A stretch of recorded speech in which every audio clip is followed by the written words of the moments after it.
और इसमें जम्मू कश्मीर की हम करने जा रहे हैं बात, जहां पर आतंक के खिलाफ सबसे बड़ा ऑपरेशन अब जारी है।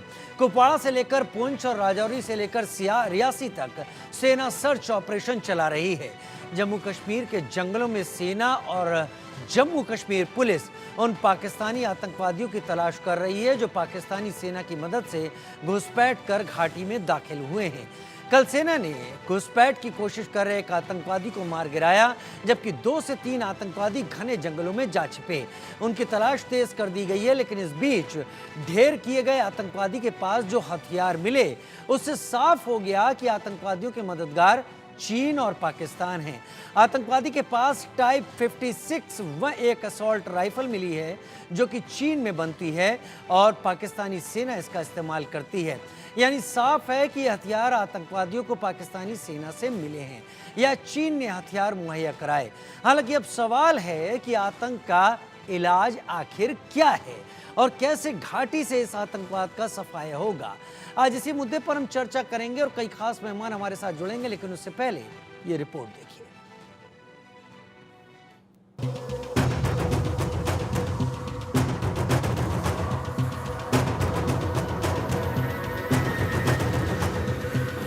आतंक के अंत का काउंटडाउन शुरू हो गया है। जम्मू कश्मीर के जंगलों में आतंक की कब्र खोदने का प्लान तैयार हो गया है।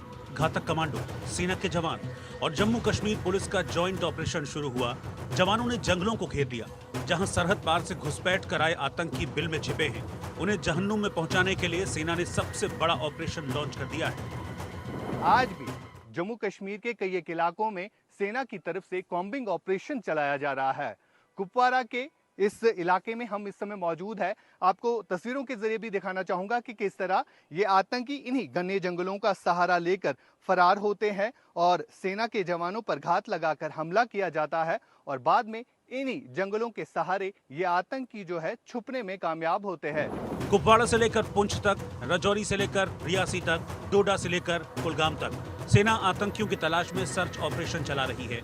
जंगलों का चप्पा चप्पा तलाशा जा रहा है और इस बीच कुपवाड़ा में मारे गए आतंकी के पास से जो कुछ मिला उससे चीनी साजिश भी सामने आई है। कुपवाड़ा में मारे गए आतंकी के पास से चीनी हथियार मिले हैं। आतंकवादी के पास से चीनी टाइप 56-1 असॉल्ट राइफल बरामद की गई।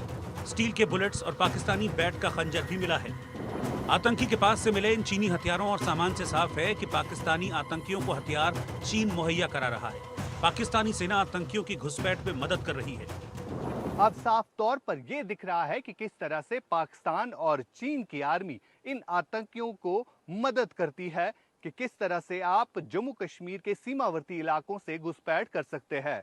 जब भी इन आतंकियों को ढेर किया जाता है तो इन आतंकियों से आधुनिक हथियार बरामद होते हैं जो कि पाकिस्तान आर्मी यूज करती है। वही हथियार जो है चाइनीज मेड इन आतंकियों के कब्जे से रिकवर होते हैं।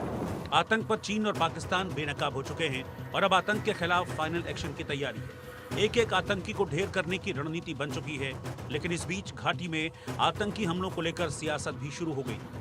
केंद्र सरकार के जो दावे थे, ये 370 हटने के बाद आतंक की घटना समाप्त हो जाएगी, नोटबंदी के बाद आतंकी और नक्सली समस्या समाप्त हो जाएगी, ये जो दावा कर रहे थे वो गलत साबित हुआ। जम्मू कश्मीर में आतंकी हमले को लेकर एक और सियासत तो दूसरी ओर एक्शन जारी है, लेकिन सवाल है कि आतंकिस्तान का तमगा पा चुके पाकिस्तान का इलाज क्या है। भारत कब तक पाकिस्तान प्रायोजित आतंक का दंश यूं ही झेलता रहेगा? हमारे वीर जवान कब तक ऐसे आतंकी हमलों में शहादत देते रहेंगे? क्या अब वक्त आ गया है कि जो भाषा पाकिस्तान को समझ में आती है उसी जबान में उसे जवाब दिया जाए?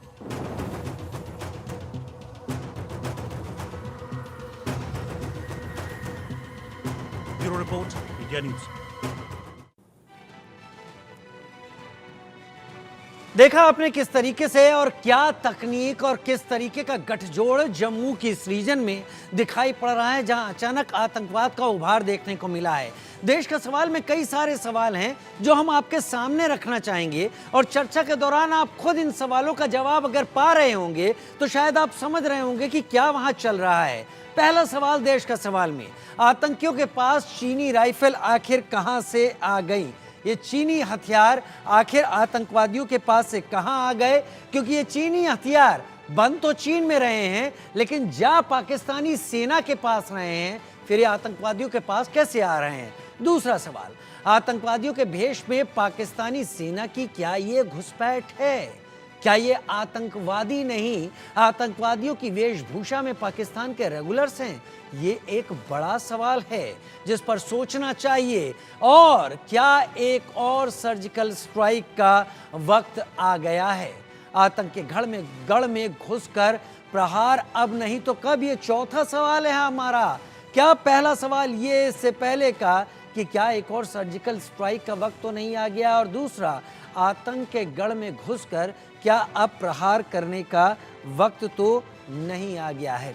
मेरे साथ मेरे सहयोगी इस वक्त जुड़ गए हैं, अजय जांडियाल, मेरे साथ खास मेहमान भी इस वक्त जुड़े हैं। लेकिन पहले अजय, हम आपका रुख कर लेते हैं।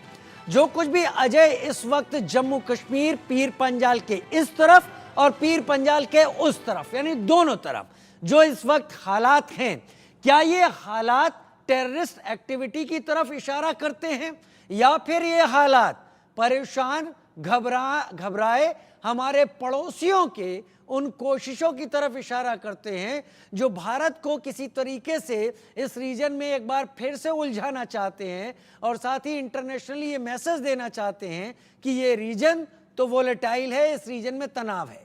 अजय, देखिए राजीव, एक चीज को हमें समझना होगा कि जम्मू कश्मीर में लगभग 3 दशक से ज्यादा समय से पाकिस्तान की तरफ से हर वो कोशिश की गई है, और या फिर ये कहेंगे कि 1947 से लेकर आज तक पाकिस्तान ने एक बार नहीं कई बार युद्ध के जरिए, लड़ाई के जरिए, युद्ध विराम का उल्लंघन करके और आतंकवाद के जरिए कई बार यहाँ पर अपना काबिज होने की कोशिश की।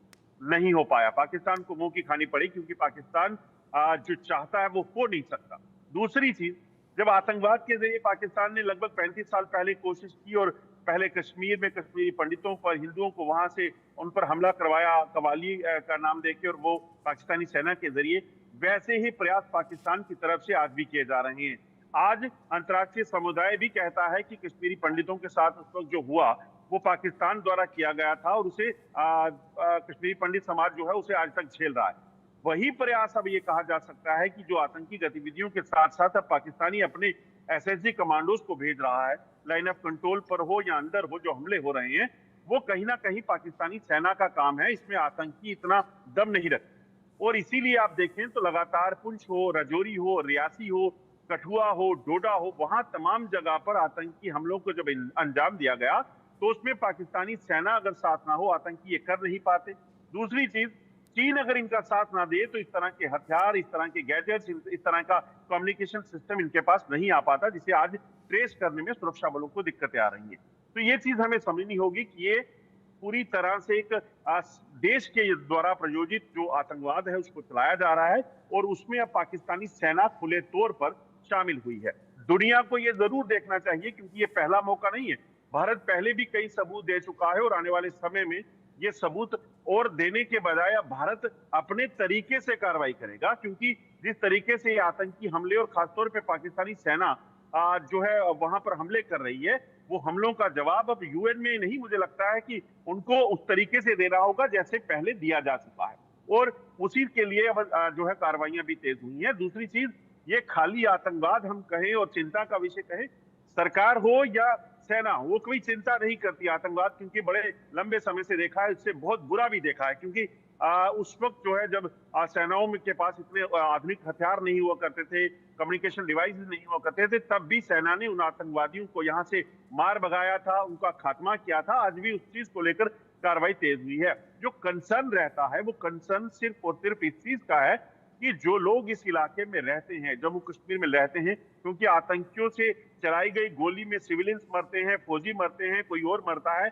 उसका कोई फर्क उनको नहीं पड़ता। मगर सेना को इस चीज को सुनिश्चित करना है कि उनकी गोली जब चले तो कोई सिविलियन उसमें ना मारा जाए। सेना को ये सुनिश्चित करना है कि अगर कहीं आतंकी सिविलियंस को निशाना बनाते हैं तो उनको बचाना भी है, और उन आतंकियों का सफाया भी करना है। समय जो लग रहा है इस चीज को लेकर है, और इसका जल्द जो है हल ये कहा जा सकता है कि इन आतंकियों का सफाया करके सुरक्षा बल निकालेंगे। मगर उसके साथ साथ कहीं ना कहीं, जैसे प्रधानमंत्री ने कल कारगिल में 2 दिन पहले बोला था कि आतंक को पूरे तरीके से कुचला जाएगा।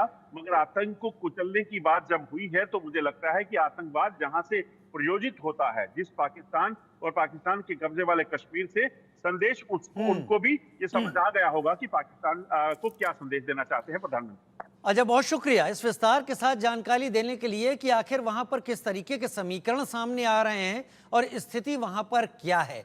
बहुत शुक्रिया, आप मेरे साथ जुड़े। मेरे साथ अब खास मेहमान इस वक्त जुड़ रहे हैं जिनका मैं रुख करना चाहूंगा। आर.एस. पठानिया साहब, नेता बीजेपी, मेरे साथ बहुत जल्दी जुड़ने वाले हैं। वरुण पुरोहित जी, नेता कांग्रेस, मेरे साथ इस वक्त जुड़ने वाले हैं। शेषपाल वैद साहब, एसपी वैद साहब, फॉर्मर डीजीपी जम्मू कश्मीर, बहुत स्वागत है सर आपका हमारे साथ जुड़ने के लिए।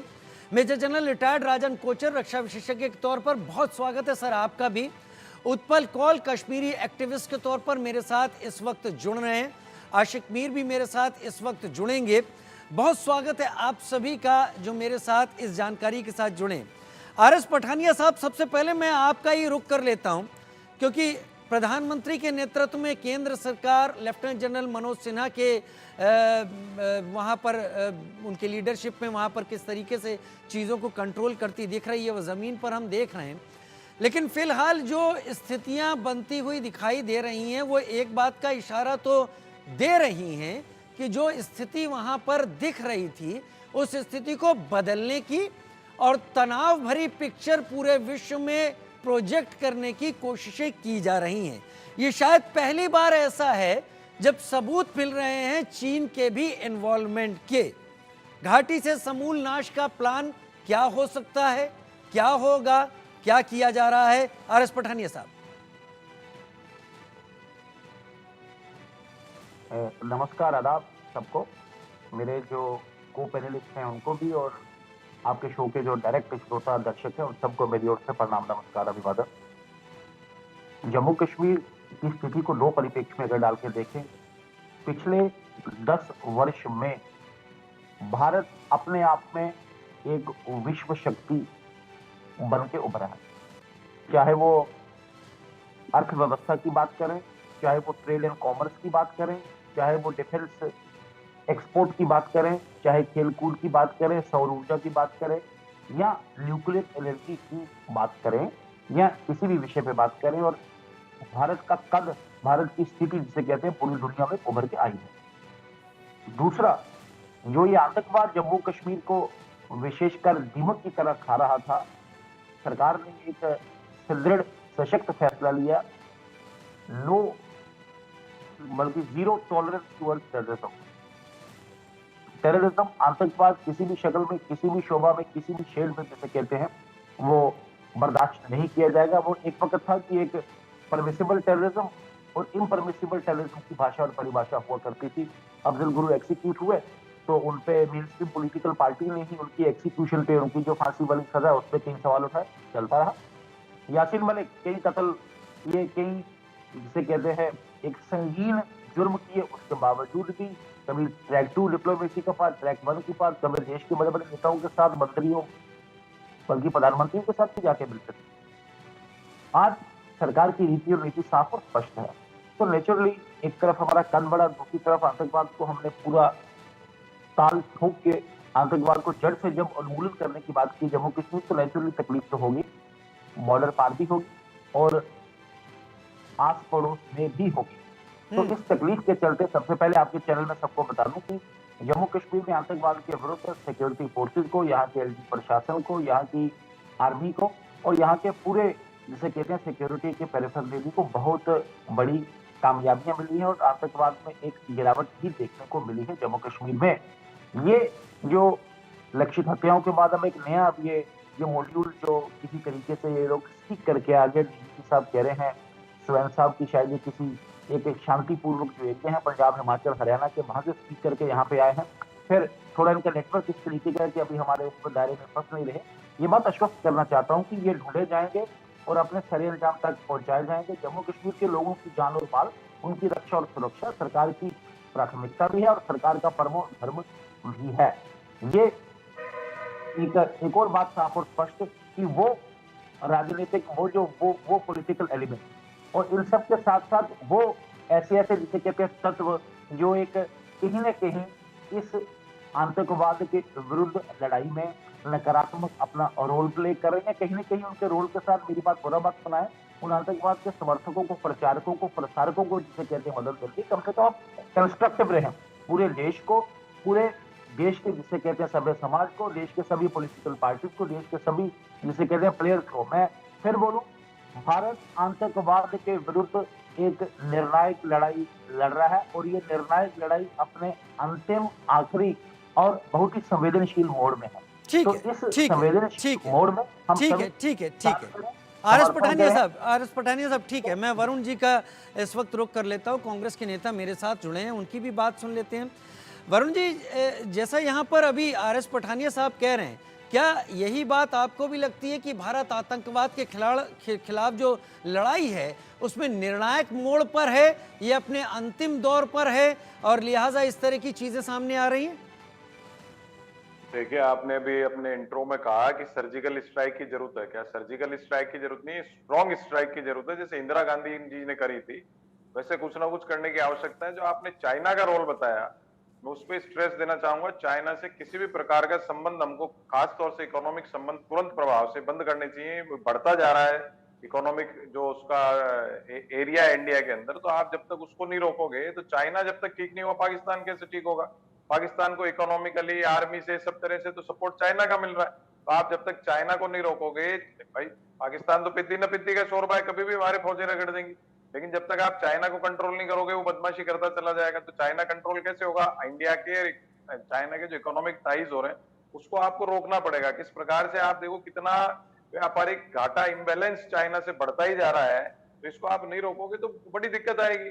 अब इसको आप अगर कोई भी एक्शन लोगे, तो सुरक्षा परिषद में भी चाइना परमानेंट मेंबर है, वहां पाकिस्तान का सपोर्ट करता है। तो आपको किसी भी हाल में चाइना के खिलाफ कार्रवाई करनी है और वो इकोनॉमिक कार्रवाई सबसे पहले करनी है। दूसरा, जो कश्मीर की स्थिति है, पिछले 50 दिन में 14 आतंकवादी घटनाएं हो गई हैं, तो इसमें एडमिनिस्ट्रेटिव और इंटेलिजेंस फेलियर तो है ही है।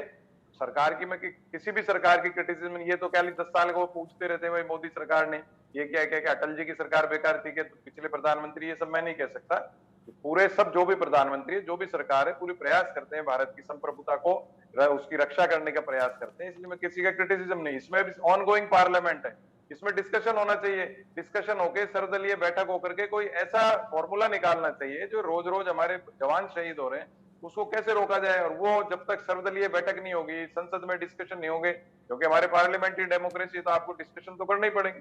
जहां तक पाकिस्तान का सवाल है, वहां तो सबको पता है कोई पॉलिटिकल सिस्टम तो है नहीं, या तो ISI करती है या चाइना, आप बताए चाइना के हिसाब से खेल चल रहा है। तो हमको पाकिस्तान से भी करना है और इस पे कोई राजनीति नहीं होनी चाहिए। इस पे राजनीति होगी, फिर सियासत होगी, तो वो मैं नहीं उचित समझता हूँ। और किसी ने बयान दिया है तो वो कोई राजनीति नहीं है, सबको, अब अपन भी डिस्कशन कर ही रहे हैं इस स्थिति पर। लेकिन जबकि ऑनगोइंग पार्लियामेंट है, इसमें सबसे बड़ा प्रश्न है ऑनगोइंग पार्लियामेंट में ये चीज डिस्कशन में आनी चाहिए, क्योंकि ये सबसे इंपॉर्टेंट चीज है देश की।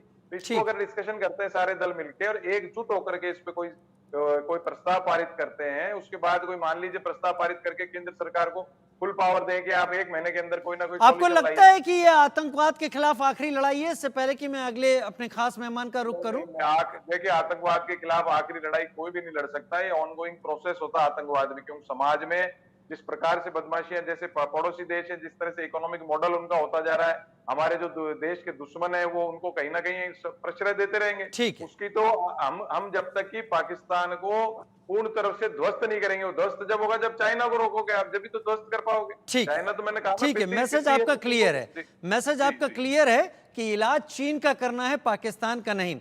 SP वैद साहब मेरे साथ इस वक्त जुड़े हुए हैं, farmer DGP J&K। Sir, Lok Sabha election में करीब 58.58% वोटिंग हुई थी, जो इलेक्शन कमीशन ने अपना रिकॉर्ड सामने रखा था। क्या ये पोलिंग है जिससे घबराकर टेररिस्ट लोगों को डर से, लोग उस डर से बाहर आ गए जिसमें ये टेररिस्ट ऑर्गेनाइजेशन अक्सर अपनी बात मनवाने के लिए एक ऑरा या एक क्लाउड क्रिएट करने की कोशिश करते थे, और उनको ये लग रहा है कि अगर आगे आने वाले विधानसभा चुनाव में भी यही सब कुछ हुआ तो वो शायद इनके आइडियोलॉजी के लिए बहुत बुरा होगा, लिहाजा इस तरीके से जो अटैक्स हैं वो किए जा रहे हैं अलग अलग जगहों पर। SP वैद साहब, नमस्कार। देखिए, ऐसा है जो आपका सवाल है, 58% जो पोलिंग हुई पार्लियामेंट इलेक्शन में, वो एक बड़ी वजह है। मैं नहीं कहूंगा कि वही सब कुछ वजह है, लेकिन इसमें बहुत सारे और भी कारण हैं।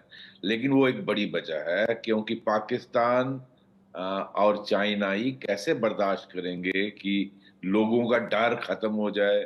लोग सवेरे 4 बजे से लाइनें लगाकर, बूढ़े औरतें पोलिंग बूथ के सामने खड़े हो जाएं, और इतनी परसेंटेज, जो नेशनल एवरेज ऑलमोस्ट 60-65% होती है, उतनी पोलिंग कश्मीर में हो जाए, पिछले 35 साल में नहीं हुई। तो ये उनके दिल पे तो छुरी चलाने के बराबर है। तो ये एक बड़ी वजह बिल्कुल है, और वो नहीं चाहते कि इस तरह का असेंबली में भी रिस्पांस हो। और मैं खुद ऐसा एक वीडियो, जब मैं डीजीपी था 5 साल पहले, तो खुद इंटरसेप्ट किया है। इनफैक्ट मुझे मौका मिला प्रधानमंत्री को वो दिखाने का भी, जब हम लंच में इकट्ठे हम्म। बैठे थे, तो उन्होंने देखा किस तरह से पाकिस्तान से मैसेज दिया जा रहा था कि कोई भी इलेक्शन में खड़ा ना हो, उसको टारगेट करो, उसको पोलिंग ना होने पाए। तो उनको इतना डेमोक्रेसी, क्योंकि वो अपने लोगों को डेमोक्रेसी अलाउ नहीं करते हैं, तो उन वो कैसे इस चीज को बर्दाश्त करेंगे, वो एक बहुत बड़ी वजह है। और देखिए, जिस तरह से भारत, ये कई बार कहा गया है कि ये भारत की सेंचुरी है, और जिस तरह से भारत पिछले कुछ सालों से प्रोग्रेस कर रहा है, तो इसका सबसे ज्यादा तकलीफ किसको है, आप समझते हैं? हम्म। बाकी दुनिया की सारी इकोनॉमी डाउन जा रही है, इंक्लूडिंग चाइना। चाइना की इकोनॉमी की हालत देखिए, पाकिस्तान तो डूब ही गया है हम्म। और टूटने के कगार पे। तो ये सबसे ज्यादा तकलीफ हमारे नेबर चाइना को है कि भारत उनके कंपटीशन में बराबर ना आ जाए, ग्लोबल पावर। उसको नेचुरली वो उसको एक मौका मिलता है पाकिस्तान को यूज करने का। इसमें दोनों की सांठगांठ है। जिस तरह से हथियार आप देख रहे हैं, चाइनीज हथियार पाकिस्तान आर्मी को भी देते हैं और टेररिस्टों को भी देते हैं। और वो फाइनेंशियल मंदिर, अभी कुछ दिन पहले वहां के पाकिस्तान के प्रधानमंत्री और आर्मी चीफ दोनों वहां गए हुए थे, और वहां वो सारी डायरेक्शन लेके आते हैं। तो ब्लीड इन पाकिस्तान की पॉलिसी तो डिक्लेयर्ड है, हम्म। एक कोवर्ड वॉर है, bleed India by 1000 cuts. 1000 cuts, वो 1979 जुल्फकार अली भुट्टो यूएन हाँ, स्पीच। हाँ, तो उनका तो डिक्लेयर्ड पॉलिसी है। और लेकिन प्रधानमंत्री जी ने कल जो डिक्लेयर कर दिया, हमारी पॉलिसी, हमारा रिस्पांस क्या होगा कि टेररिज्म को कुचल दिया जाएगा, उसको मल्टी फ्रंट्स में हैंडल करना पड़ेगा।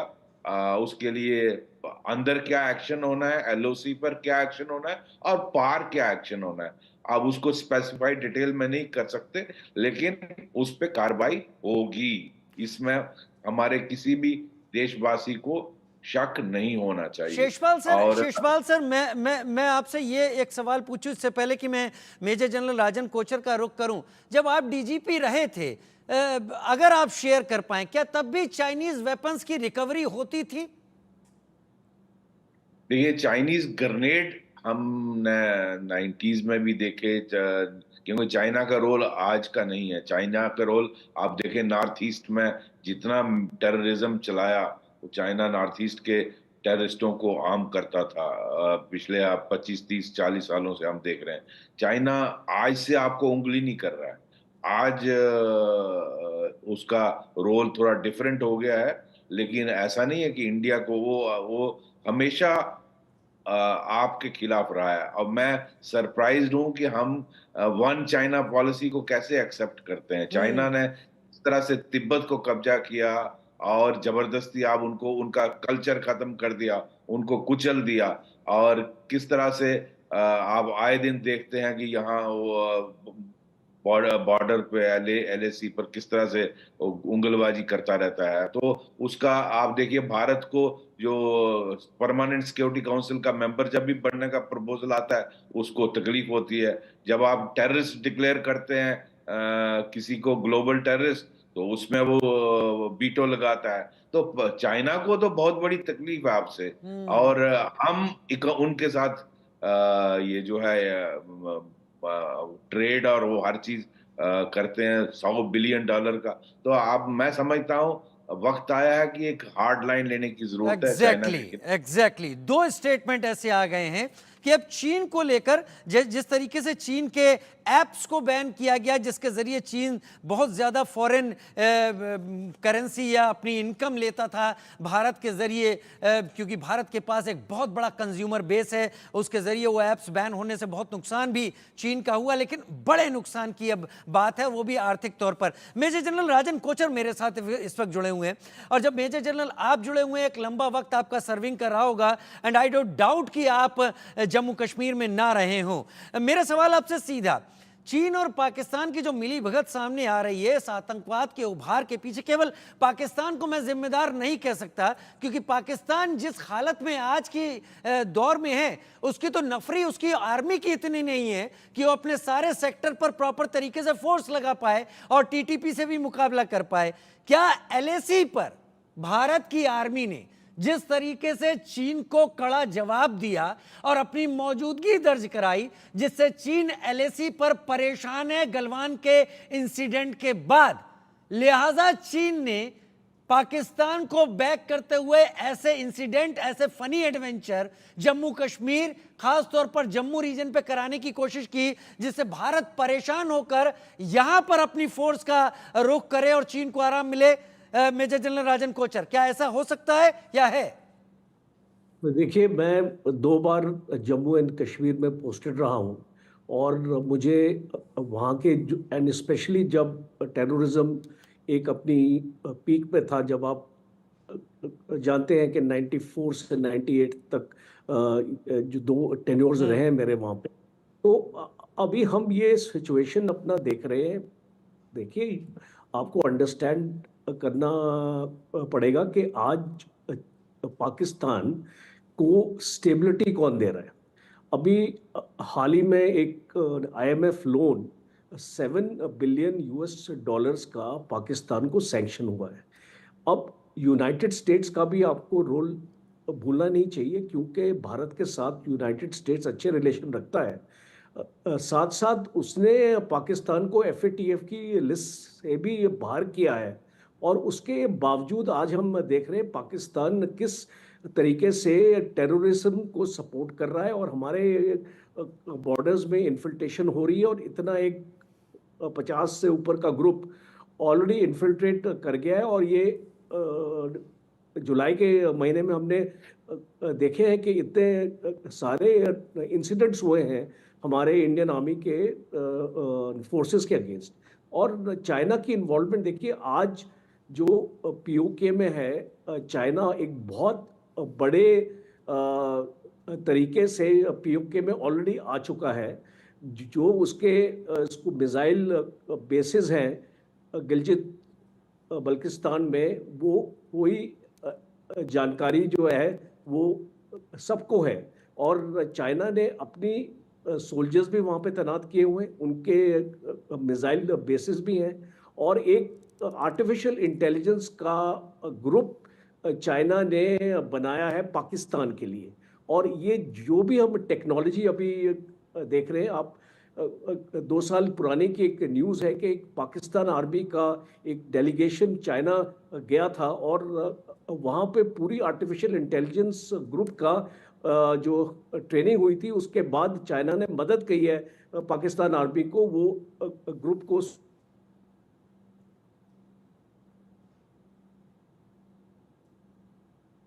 जो ये टेक्नोलॉजी इस्तेमाल कर रहे हैं, ये पूरा चाइना बेस्ड है, पूरी टेक्नोलॉजी चाइना से है।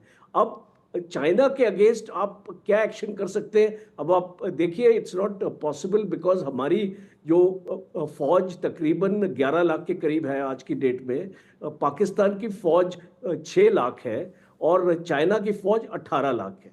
तो अगर हम एक 2 फ्रंट वॉर की बात करते हैं, तो कैपेबिलिटी भी आपको अपने में वो पैदा करनी चाहिए कि आप चाइना को चुनौती दे सकें। दूसरा, $133 बिलियन का लास्ट ईयर ट्रेड चाइना के साथ हुआ है। अब हमारी जो इकोनॉमी है वो इमीडिएटली सस्टेन नहीं कर पाएगी अगर हम अपना ट्रेड चाइना के साथ बंद कर दे, और तभी भारत चाइना के साथ इतनी कन्फ्रंटेशन नहीं करना चाहता इस स्टेज में। आपने देखा होगा डिप्लोमेटिक स्टेटमेंट्स भी जो भारत की आ रही है वो इतनी स्ट्रॉन्ग स्टेटमेंट्स नहीं है। और आपने वन चाइना पॉलिसी का जिक्र किया तो वो अभी दूर की बात है, इंडिया उसके पास जाएगा भी नहीं ऐसी कोई स्टेटमेंट देने के लिए। तिब्बत के ऊपर भी इंडिया ने ऐसी कोई स्टेटमेंट नहीं दी अभी तक जो चाइना को नाराज कर सके, क्योंकि बैकडोर डिप्लोमेसी जो है चाइना और इंडिया के बीच में चल रही है, बिकॉज इंडिया भी नहीं चाहता एक कन्फ्रंटेशन हो, एक लड़ाई हो। आपने हमारे प्राइम मिनिस्टर को सुना है that this is not a era of war, तो इसको मोदी जी भी नहीं चाहते कि लड़ाई के लिए हम इसको चल पड़े। जब तक हमारे ऊपर अटैक नहीं होगा शायद इंडिया नहीं अटैक करेगा। और ये जो कार्रवाई जो हो रही है जम्मू एंड कश्मीर में, पाकिस्तान जो अपना कर रहा है, ये बेसिकली सितंबर में जो इलेक्शंस है वो नहीं चाहता इलेक्शन। एक यूनाइटेड स्टेट्स की एडवाइजरी भी इशू हो गई है, उनने अपने नागरिक को बोला है कि जम्मू एंड कश्मीर में ना जाए। तो इस तरीके की माइलेज पाकिस्तान लेना चाह रहा है और एक दहशत इस एरिया में फैलाने की कोशिश कर रहे हैं, पर मुझे ऐसा लगता नहीं है ये इसमें इसको सक्सेस मिलेगा। अगर आप ये बॉर्डर एक्शन टीम की बात करें, ये 2-3-4 लोग हैं जो एक हिमाचल सेक्टर में जो अटैक हुआ है और हमने इनका एक टेररिस्ट मारा भी है। एक जॉइंट पाकिस्तान आर्मी का एक स्पेशल ऑपरेशंस ग्रुप है, एसओजी बोलते हैं, एसएसजी भी बोलते हैं उसको। ये इनके साथ टेररिस्ट के साथ मिलके ये एक बॉर्डर एक्शन टीम बनाते हैं और ये काफी सालों से ये हो रहा है। ये पहली बार नहीं है कि ऐसी बैट ने जो ऐसा एक्शन किया। मेरे पास स्टैटिस्टिक्स है, 2017 में हुआ था, 18 में हुआ था, 19 में हुआ था, 20 में हुआ था, जिसमें हमने इनके काफी लोगों को मारा भी है। और हमारी अपनी फौज की घातक प्लेटून होती है जो इसका इक्विवेलेंट है, और वो पाकिस्तान में जाके इस रावलकोट पे मैं समझता हूं क्योंकि आप लोग सब सीनियर ऑफिसर्स हैं, सीनियर लोग हैं। ये चीजें कि हम क्या एक्टिविटी करने वाले हैं, ये चीजें कि हम जवाब कैसे देने वाले हैं, ये एडवर्टाइज देकर नहीं की जाती है। इस गंभीरता को मैं समझता हूं और आप लोगों के जवाबों में अगर वो दिखती है तो उसका सम्मान भी करता हूं। लेकिन उत्पल जी मेरे साथ इस वक्त जुड़े हुए हैं, कश्मीरी एक्टिविस्ट के तौर पर उत्पल जी जुड़े हुए हैं। उत्पल जी, जो कुछ भी आज जम्मू में हो रहा है, पीर पंजाल के इस तरफ जो कुछ हो रहा है, और पिछले कुछ दिनों से पुंछ का, रियासी का, कठुआ का, या फिर जम्मू के आईबी वाले पठानकोट की तरफ से जो जानकारी मिली थी कि 7 लोग वहां पर अनजान लोग जो कि बैग लटकाए हुए जम्मू की तरफ बढ़े थे, इस तरह की घटनाएं लगातार हो रही हैं। क्या आपको लगता है कि ये एक प्रैक्टिस है पाकिस्तान की तरफ से नॉर्थ कश्मीर को एक बार फिर से दहलाने की? क्योंकि जम्मू रीजन माना जाता है वो पाकिस्तान के साथ, क्योंकि I don't doubt in saying कि मेजरली हिंदू डोमिनेटेड है, लिहाजा पाकिस्तान उसमें अपनी सोच को थोप नहीं पाता। लेकिन अगर वो जम्मू में ये चीजें कर रहा है तो वो कश्मीर में ऐसा करने की तैयारी कर रहा है। उत्पल जी, बहुत बहुत धन्यवाद, नमस्कार। मैं आपको बता दूं कि कश्मीर में पिछले 2-3 साल से ऐसा लग रहा था कि हालात बिल्कुल बेहतर हो रहे हैं, इसलिए जो अभी लगभग 60%, 55% ये इलेक्शन हुआ, इतने लोगों ने पार्टिसिपेट किया, ओपनली कैंपेनिंग हो गई और पाकिस्तान को फॉर लास्ट 34 ईयर जो एक नैरेटिव उन्होंने बनाया था, उस नैरेटिव को डिफीट हो गया। जो वो एक इंडिपेंडेंस और इस्लामिक कश्मीर बनाने का जो सपना था पाकिस्तान को, जो उन्होंने कुछ लोगों को कश्मीर में भी उसका सपना दिखाया था, उसकी टोटली डिफीट हो गई। और अब जब कश्मीर में टूरिज्म भी ठीक ठाक हो रहा है और इन्वेस्टमेंट जो कश्मीर की डेवलपमेंट के लिए लगभग 50,000 करोड़ भी आ गए और लोगों को लग रहा है कि अब पत्थरबाजी नहीं है, अब कुछ नहीं है, ये बिल्कुल नॉर्मल लग रहा है कश्मीर में। अभी मैं 12 दिन कश्मीर में था और मैं कुपवारा भी गया और बॉर्डर के इलाके भी मैंने देखे। जिस तरह से कश्मीर में चार चौबंद है, बहुत ही तरीके से सतर्क है हमारे सिक्योरिटी फोर्सेस, भारतीय सेना, सीआरपीएफ और जो बाकी एजेंसीज बहुत जबरदस्त तैनात है। अमरनाथ जी की यात्रा बहुत अच्छे से हो रही है। लगभग 6.5 लाख यात्रियों ने अभी तक यात्रा की है। तो वो जो पीस जोन अभी तक था, जहां पर ज्यादा कुछ आतंकवादी एक्टिविटियां नहीं हो रही थी, मोस्टली ये वैली और अराउंड वैली आतंकवादी घटनाएं होती थी, तो इन्होंने पुंछ, रजौरी, डोडा, रामनगर, रियासी इन ऐसे आइसोलेटेड जगहों को उन्होंने, जो पाकिस्तान के बॉर्डर के साथ में लगती है, वहां पर उन्होंने आइसोलेटेड तरीके से टारगेट शुरू किया। तो वो they are shifting their goal post, अपना गोल पोस्ट जो है वो शिफ्ट कर रहे हैं। लेकिन मेरा जो मानना है वो, क्योंकि मैं हम कोई 35 साल से पाकिस्तानी आतंकवाद से त्रस्त नहीं है। अगर हम पंजाब को भी मिला ले तो हम 45 साल से हम त्रस्त हैं पाकिस्तान से, और हमको कोई स्ट्रॉन्ग एक्शन लेनी पड़ेगी। they are Chinese are supporting them. Everybody knows that. China उनके साथ में है और चाइना उनको यूज कर रहा है, और पाकिस्तान को लग रहा है कि वो चाइना को यूज कर रहा है क्योंकि उनको उनके आर्म्स, उनका फाइनेंशियल हेल्प और बहुत सारी चीजें हुई। अब ये देख लीजिए, एक जो अभी यूएस ने एक एडवाइजरी निकाली, और एडवाइजरी का मतलब होता है कि कोई भी अमेरिकन या उन कंट्रीज का, यूरोप के कई देशों ने एडवाइजरी दी है कि कश्मीर नहीं जाना है, नॉर्थ ईस्ट नहीं जाना है। उसका मतलब होता है कि अगर कोई अमेरिकन कश्मीर जाए और उनको कुछ हुआ, उनको किसी भी किस्म का इंश्योरेंस नहीं मिलेगा। और कश्मीर को पिछले 34 साल से जो मैं कैलकुलेट कर रहा था, लगभग 1 लाख करोड़ रुपए का नुकसान। और कश्मीर की जनता और कश्मीर के लोग जो टूरिज्म से जुड़े हुए हैं, जिनको टूरिज्म की नॉलेज है, उनको पता होना चाहिए, और उनको पाकिस्तान को बिल्कुल नफरत इस बात की करनी चाहिए कि उन्होंने हमारी रोजी रोटी पर कैसे लात मारी। क्योंकि कश्मीर में हर साल 4 से 5 लाख यूरोप और अमेरिका के टूरिस्ट आते हैं। मैं इसी पर आता हूं। वरुण पुरोहित जी, बीते साल की तुलना में जो घाटी की बात करें, मैं कश्मीर घाटी की बात कर रहा हूं, 17 से 18% ज्यादा यहां पर टूरिस्ट आए हैं, जिसमें फॉरेन टूरिस्ट भी इसमें शामिल हैं। क्या इससे आपको लगता है कि इंटरनेशनली जो संदेश जा रहा था वो पाकिस्तान और टेररिस्ट के वर्जन को कमजोर करता था, लिहाजा ये सारे आतंकवादी हमले एक साथ फॉरेन एजेंसीज के जरिए चीन, पाकिस्तान और टेररिस्ट का मिली भगत के तौर पर बढ़ाए गए हैं?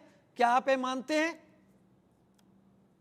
मैंने तो शुरुआत में कहा, इकोनॉमिक, जब तक वर्ड मैंने यूज किया इकोनॉमिक को जब तक आप नहीं ठेस पहुंचाओगे, वो भी इकोनॉमिक वॉर ही कर रहे हैं। इससे क्या हो रहा है, विदेशी पर्यटक नहीं आएंगे, इकोनॉमिक लॉस होगा भारत को।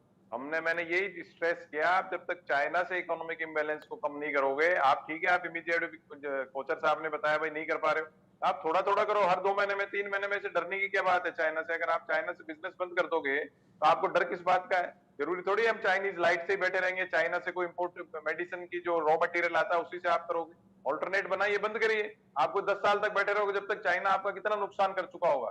चाइना बांग्लादेश में घुस गया, बर्मा में घुस गया, मालदीव में घुस गया, श्रीलंका में घुस गया, इंडियन ओशन में जहां कोई विदेशी जहाज आने से डरता था, आज वहां घुसता जा रहा है। तो हमको उसको तो रोकना ही पड़ेगा। जब तक आप चाइना को नहीं रोकोगे, पाकिस्तान तो पिद्दी है, मैं कह रहा हूँ, चाइना पिद्दी है, इसको कभी भी भारतीय फौजें खत्म कर सकती है क्या?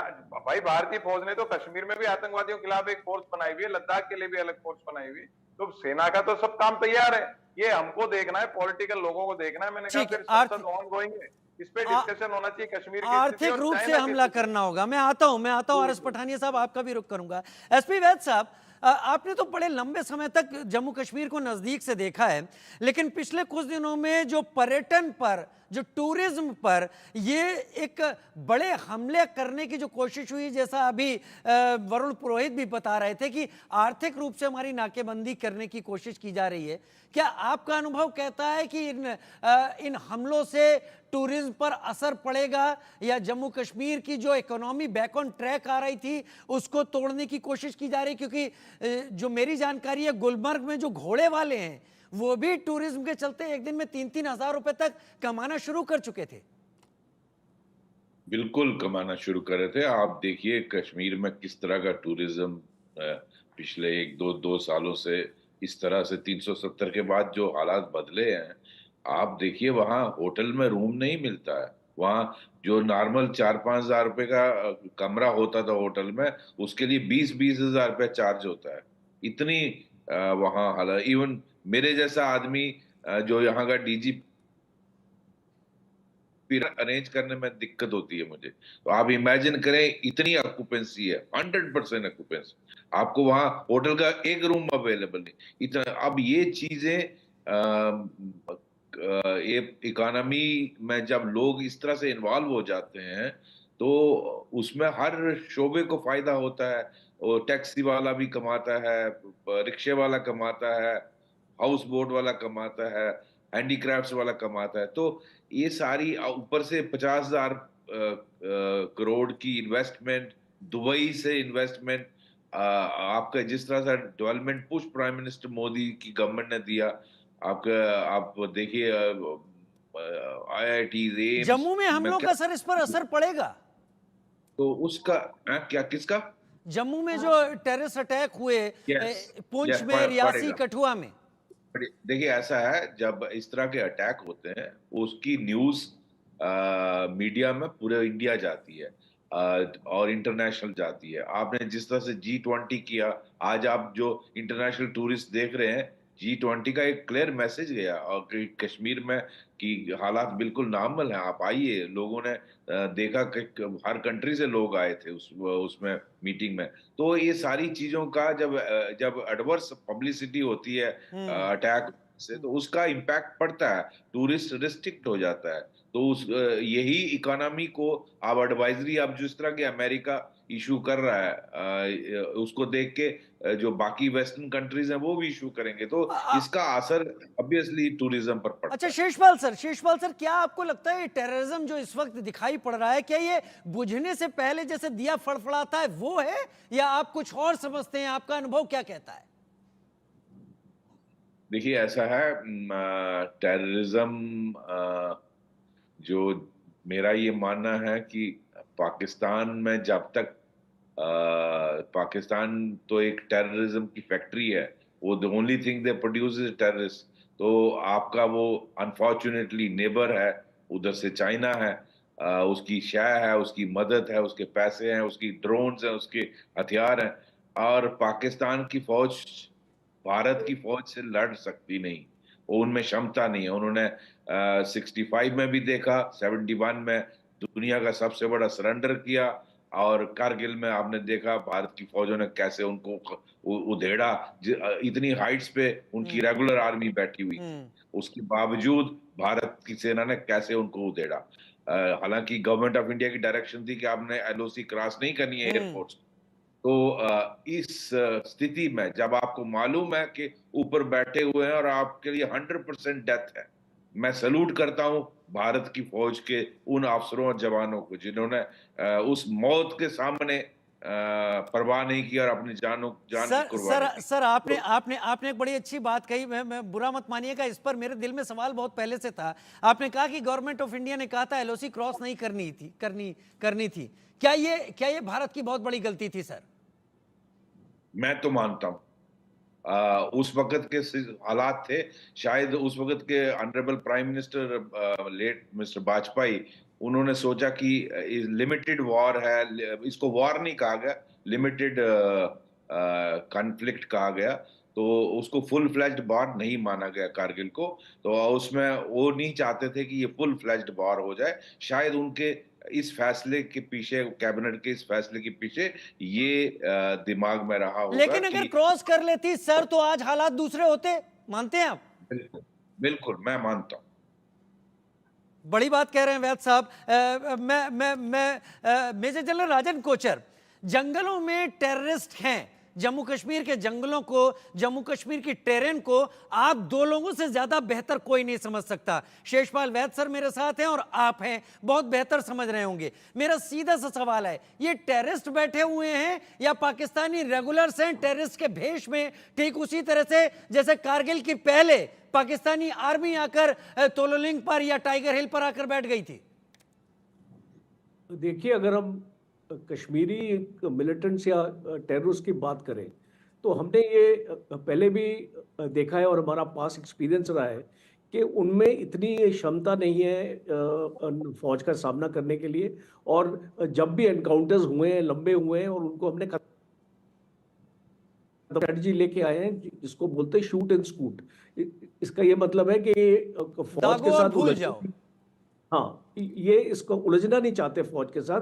ये पहले अपना फायर करेंगे, 2 3 4 अपनी कैजुअलिटीज हो जाएंगी फौज को, और ये भाग जाएंगे। तो इसीलिए अभी जो, और इनकी जो ट्रेनिंग भी है, अब आप देखिए जंगलों में महीने से ये लोग रुके हुए हैं और इनको लोकल सपोर्ट भी बहुत मिल रहा है। तो जो हमारा मेन फोकस होना चाहिए, ये जितना भी लोकल पॉपुलेशन है जो इनको सपोर्ट कर रही है, हमारे अपने लोग हैं जो गद्दारों की तरह अपना काम कर रहे हैं, और इनको पूरा इसको लॉजिस्टिक सप्लाई इसको मिल रहा है। और हाल ही में हमने ऐसे काफी लोगों को पकड़ा भी है, और ये एनिमी एजेंट एक्ट भी निकला है उसके लिए कि भाई इसके अब स्ट्रॉन्ग एक्शन हमको इसको लेना है, बिकॉज एनिमी एजेंट एक्ट में या तो उम्र कैद है या तो फांसी है, तो और कोई उसमें पनिशमेंट ही नहीं है। तो इससे एक डेटरेंस मिल रहा है। बट हमको अपनी जो ये एरियाज हैं, हमको अपना इंटेलिजेंस का अपना सिस्टम है, उसको हमको उसको मजबूत करने की मजबूत जरूरत करना होगा। और मेरे ख्याल से, मेरी भी जानकारी है कि आर्मी का वो नेटवर्क शायद कहीं वो कहीं लूज हुआ है, ढीला पड़ा है। आरएस पठानिया, सीज फायर हम इस वक्त चल रहा है भारत पाकिस्तान के बीच में, ये सीज फायर क्या हमारे हाथ रोक रहा है? क्योंकि पाकिस्तान तो नॉन स्टेट एक्टर्स कह के अपने हाथ झाड़ लेता और कर वही रहा है जो पाकिस्तान चाहता है। हम क्यों ढो रहे हैं सीज फायर को? जी, ऐसा है कि मैंने कहा कि एक निर्णायक लड़ाई भारत आतंकवाद के विरुद्ध लड़ रहा है, जिसका बहुत बड़ा मैं सबूत आपको इस बात रोकना का नहीं चाहता, लेकिन ये क्यों नहीं माना जाता है कि एक भी ड्रोन अगर एलओसी पार करके इधर आता है तो वो सीज फायर वायलेशन है, एक भी टेररिस्ट इधर आता है तो वो सीज फायर वायलेशन है। बंदूकों का गरजना या खामोश होना, यही क्यों सीज फायर से जोड़ा जाता है? जी, मैंने कहा आपको, आपकी बात बिल्कुल ठीक है। पाकिस्तान बार बार इस सीज फायर का उल्लंघन भी कर रहा है, और इस सीज फायर जो डिक्लेरेशन है दोनों तरफ से बाइलेटरल, इसका नाजायज फायदा भी ले रहा है। मैं आपको बता दूं कि इस बार का जो केंद्र सरकार ने जो बजट इस बार पास किया है, सबसे बड़ी जो एलोकेशन 4,54,000 करोड़ का जो एलोकेशन है वो डिफेंस को दिया गया है। जिसका मतलब कि मैंने कहा कि भारत के नागरिकों की रक्षा और सुरक्षा सरकार के लिए प्राथमिकता है।